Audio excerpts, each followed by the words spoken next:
For today's videos nga guys, meron tayong bisita na dadalaw. Kaya importante to. Kaya paglulutuan natin ng pork sinigang at beef caldereta. Kaya tara guys, samahan nyo ako magluto. Let's go!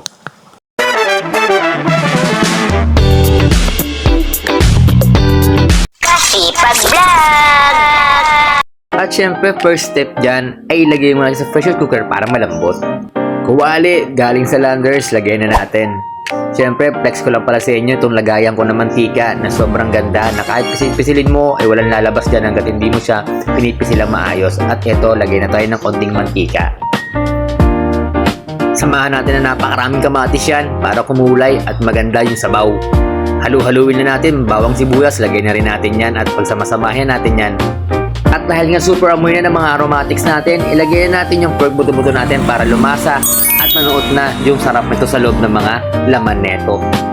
Lagyan na natin ng konting pampagana, 5 ceiling green para at least lumasa at mas sumarap ang kain natin mamaya at sigurado ako maraming uubusing kanin to. Sa kukumpleto nito, lagyan natin ng labanos at gabi para mas lumapot at mas masarap ang ating sinigang.